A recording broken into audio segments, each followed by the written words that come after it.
আমার ছোট্ট সোনা দাদু ভাই আর দিদু ভাইরা, আজকে তোমাদের একটা রূপকথার গল্প বলছি। গল্পটার নাম হচ্ছে পাতাল কন্যা মণিমালা। হ্যাঁ, এখানে রাজপুত্র আছে, মন্ত্রীপুত্র আছে, অনেক কিছু মজার মজার আছে। হ্যাঁ, তো গল্পটা শোনো, চুপটি করে বসে একটু গল্পটা শোনো তো। হ্যাঁ, কেমন লাগে জানাবে আমাকে। হ্যাঁ, আচ্ছা, গল্পটা শুরু করছি। এক রাজপুত্র আর এক মন্ত্রীপুত্র দুই বন্ধুতে দেশ ভ্রমণে গেছেন। যেতে যেতে যেতে এক পাহাড়ের কাছে গিয়ে তখন কী হলো, সন্ধে হয়ে গেল। মন্ত্রীপুত্র বললেন, বন্ধু, পাহাড়ে বড় বিপদ আপদ আসতেই পারে, চলো আমরা ওই গাছের ডালে উঠে কোনো রকমে রাতটা কাটিয়ে দিই। রাজপুত্র বললেন, আচ্ছা সেটাই ভালো, চলো। দুজনে ঘোড়া বেঁধে রেখে এক সরোবরের পাড়ে খুব উঁচু গাছের একদম আগডালে, একদম মগডালে উঠে শুয়ে পড়লেন।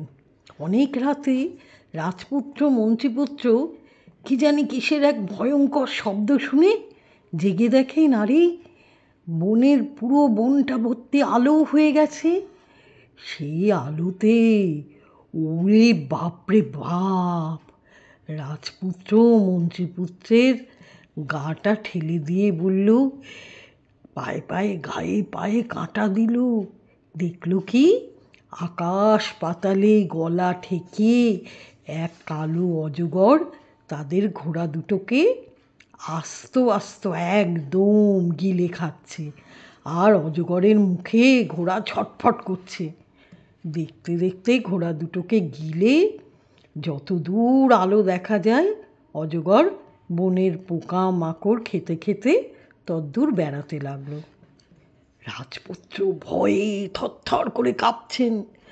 মন্ত্রীপুত্র চুপি চুপি বলল, বন্ধু, ভয় পেও না, ওটা যে আলোটা না, ওটা হচ্ছে 7 রাজার ধন ফণির মণি, ওই মণিটা নিতে হবে। রাজপুত্র বললেন, সর্বনাশ, কেমন করে নেবে? মন্ত্রীপুত্র বললেন, ভয় নেই, দেখো না, আমি ঠিক মণি আনবো। বলে মন্ত্রীপুত্র আস্তে আস্তে নেমে এক খাবলা কাদা নিয়ে মণির ওপর ফেলে দিল। দিয়ে কী করলো, নিজের তরোয়ালটা কাদার উপর উল্টে রেখে সরসর করে গাছে উঠে গেল। সব অন্ধকার, দুজনেতে চুপ করে বসে আছে। অজগর তার মণি, সেই মণির তো আলো নিভে গেছে, কারণ কাদা ছুঁড়ে দিয়েছে তো।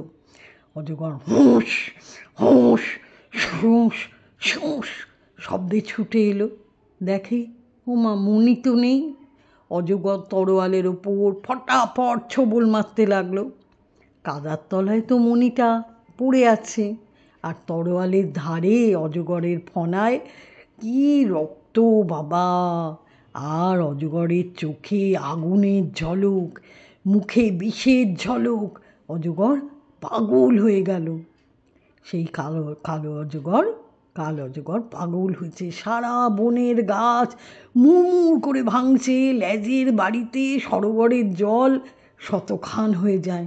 অবশেষে রাগে দুঃখে অজগর নিজের শরীর নিজে কামড়িয়ে তরোয়ালে মাথা খুঁড়ে মরে গেল।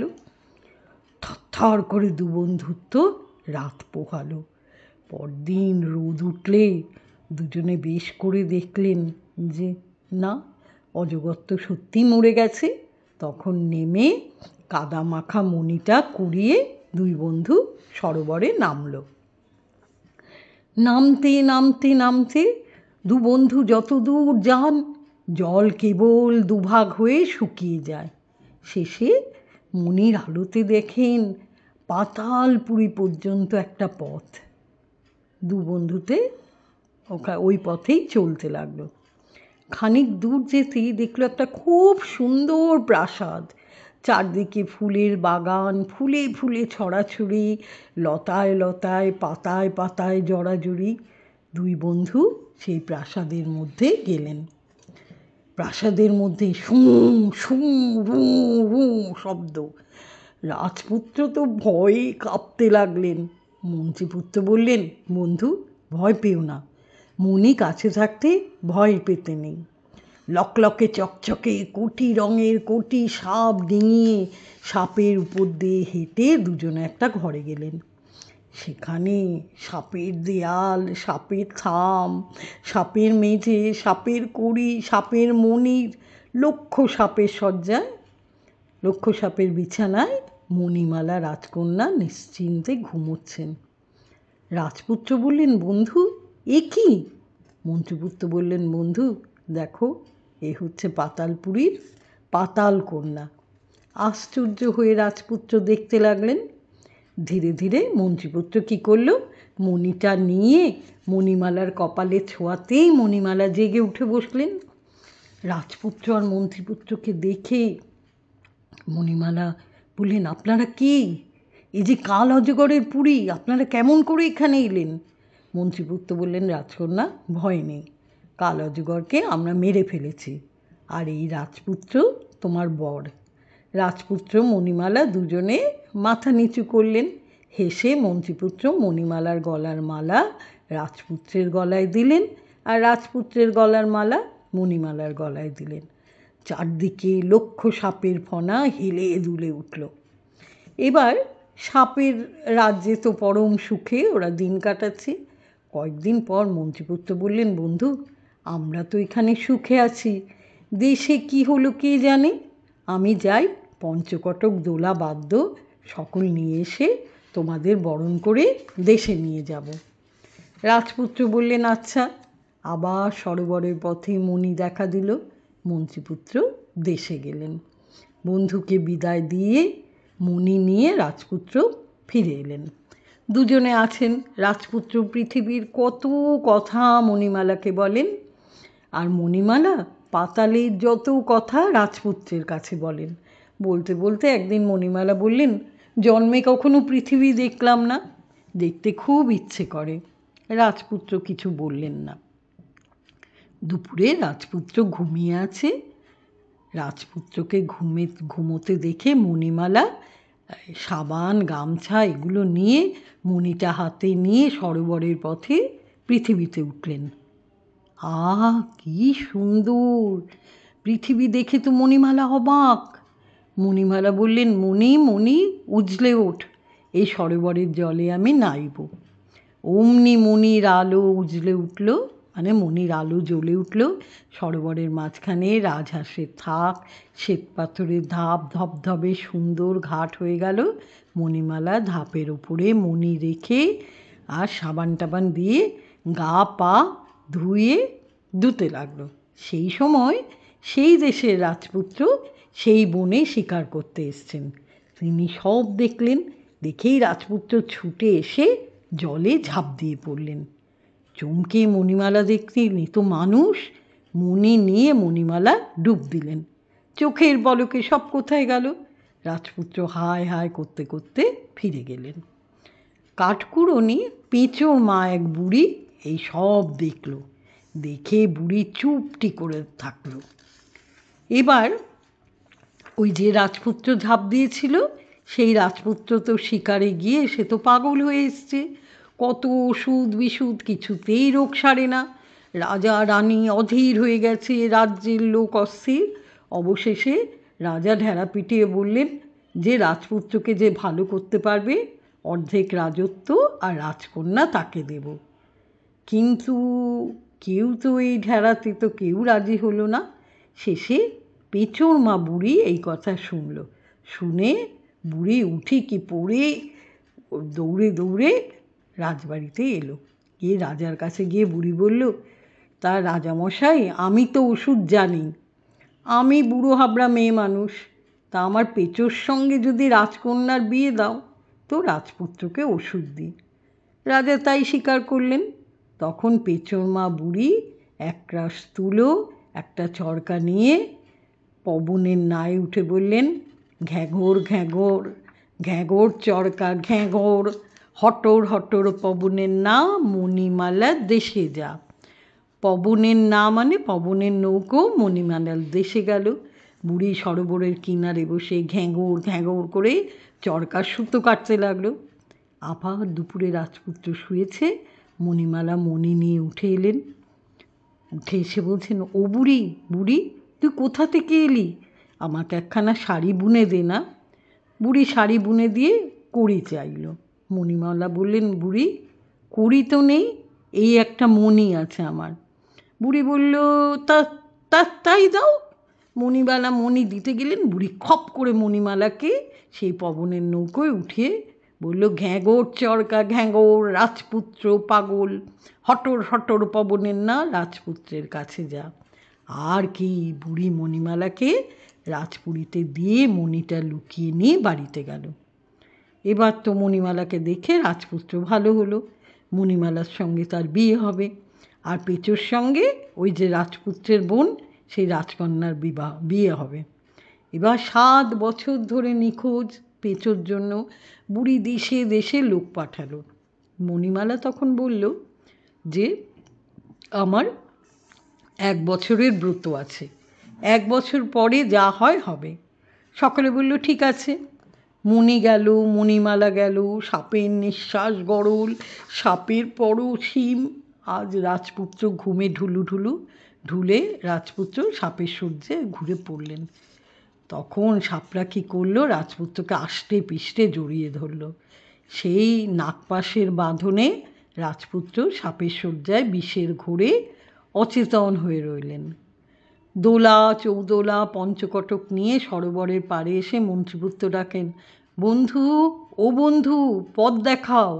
না, সারা শব্দ কিছুই তো নেই। দিনের পর দিন গেল, রাত্রির পর রাত গেল, বন্ধু আর সাড়া দিল না। তখন মন্ত্রীপুত্র ভাবলেন, দাঁড়াও, পঞ্চকটকটা বনে রেখে তিনি বেরোলেন। খানিক দূরে গেলে পথের লোকেরা বলল, কে গো, তুমি কার বাছা? পেঁচোকে দেখিয়াছ? পেঁচো রাজার জামাই হবে, পেঁচোর মা বুড়ি পেঁচোর খোঁজে পথে পথে ঘোরে। মন্ত্রীপুত্র বললেন, হ্যাঁ হ্যাঁ, আমি পেঁচোকে দেখেছি। তা সে রাজত্ব রাজকন্যা পেল কেন? তো ওখানকার লোকেরা সব কথা বলল। মন্ত্রীপুত্র বলল, বেশ বেশ, তা পেঁচোর রূপটা যেন কেমন? লোকেরা পেঁচোর রূপের কথা বলল। শুনে মন্ত্রীপুত্র চলে গেল। পরদিন মন্ত্রীপুত্র কী করলেন জানো? পোশাক টোশাক ছেড়ে, গালে মুখে কালি, গায়ে পায়ে ছেঁড়া কানি, বুড়ির বাড়িতে গিয়ে উপস্থিত। খক খক কাশি, কাশি, হাসি, 2 হাতে 2 গাছের ডাল, পেঁচন নাচে, উঠান কাঁপে। এবার বুড়ি তো দৌড়ে ছুটে এসে বলল, এই তো আমার বাছা। আহা আহা আহা, বুকের মানিক, কোথায় ছিলি? ঘরে এলি? আয় আয়, তোর জন্যে রেখেছি রাজরাজত্বী, দুধের বাটি, রাজকন্যা পরিপাটি, সোনার দানা, মোহর থান, 7 রাজার ধন মণি খান। তোর জন্যেই তো রেখেছি। আহ্লাদে 8খানা বুড়ি গুটুসুটু মেরে মণিটি বের করে চুপি চুপি পেঁচোর হাতে দিল। মণি পেয়ে পেঁচো তো 3 লাফে ঘর। মা মা, আমি তো ভালো হয়েছি, এই দেখো কেমন আমার নূপের গাঙে নুম ভেসে যায়। বুড়ি বলল, আহা আহা বাছা আমার, এত রূপ নিয়ে কোথায় ছিলি? রাজকন্যা তোর জন্যে কেঁদে পাগল। পরদিন বুড়ি আউল চুলের ঝুঁটি বেঁধে নড়ি ঠক ঠক রাজার কাছে গেল। তা রাজামশাই, ও রাজামশাই, রাজকন্যা বের করো, পেঁচো আমার এসেছে। আহা, পেঁচোর আমার যে রূপ, রূপ নয় তো নূপ, নূপের অঙ্গে নূপ ভেসে যায়। রাজা আর কী করবেন, পেঁচোর সঙ্গে রাজকন্যার বিয়ে দিলেন। বাসর ঘরে মন্ত্রীপুত্র পেঁচো রাজকন্যাকে সব কথা বললেন। শুনে রাজকন্যা নিঃশ্বাস ছেড়ে বাঁচলেন। বললেন, আমার ভাই মণিমালাকে আটকে রেখেছেন। তখন মন্ত্রীপুত্র চুপি চুপি বললেন, আমি যা যা বলি মণিমালাকে চুপি চুপি এসব কথা বলো, আর এই জিনিসটা মণিমালার হাতে দিও। বলে মন্ত্রীপুত্র ফণির মণিটি রাজকন্যার কাছে দিলেন। 1 দিন 2 দিন 3 দিন গেল। 4 দিনের দিনে রাত পোহালে মণিমালা বললেন, রাজপুত্র, আমার ব্রত শেষ হয়েছে, আমি আজ বরণ সেজে নদীর জলে চান করব। আমার সঙ্গে বাদ্য ভাণ্ড দিও না, কোনো কিচ্ছু দিও না, কেবল একটা পেঁচো আর ওই রাজকন্যাকে দিও। অমনি রাজপুরী থেকে নদীর ঘাটে চাঁদোয়া পড়ল। মণিমালা পেঁচোকে আর রাজকন্যাকে নিয়ে বরণ সাজে স্নান করতে গেলেন। স্নান তো নয়, জলে নেমেই মণিমালা বললেন, মণি আমার, আমায় ভুলে কোথায় ছিলি? বুড়ির থলে। কোথায় এসে আবার মণি আমায় পেলি? পেঁচোর গলে। মণিমালা বললেন, আজ তবে চল তো মণি অগাধ জলে। দেখতে না দেখতে নদীর জল দুভাগ হয়ে গেল। পেঁচো আর রাজকন্যাকে নিয়ে মণিমালা তার মধ্যে হারিয়ে গেলেন। রাজপুত্র করেন হায় হায়, রাজা রানী করেন হায় হায়। মাথা খুঁড়ে তো বুড়ি মরল। রাজ্য ভরে সব কান্নাকাটি হলো। আর শিয়রের সাপ গুড়ি গুড়ি, গায়ের সাপ ছাড়াছাড়ি। রাজপুত্র চোখ মেলে চোখ মুছে উঠে বসলো। তখন মণির আলো, মণির বাতি, ঢাক ঢোল হাজার কাঠি। রাজপুত্র, মন্ত্রীপুত্র, মণিমালা আর রাজকন্যাকে নিয়ে আপন দেশে চলে গেলেন। পাতালপুরীর সাপের রাজ্যের সকল সাপ বাতাস হয়ে উড়ে গেল। দেখলে তো কত বুদ্ধি করে মন্ত্রীপুত্র কীভাবে রাজপুত্রকে উদ্ধার করলো, তাই না? হ্যাঁ, এরকম সুন্দর গল্পটা না? এই যে রূপকথার গল্প শুনতে খুব ভালো লাগে না গো? হ্যাঁ, আজকের মতো যাই, আবার তোমাদের একটা ভালো গল্প নিয়ে আসবো, ঠিক আছে?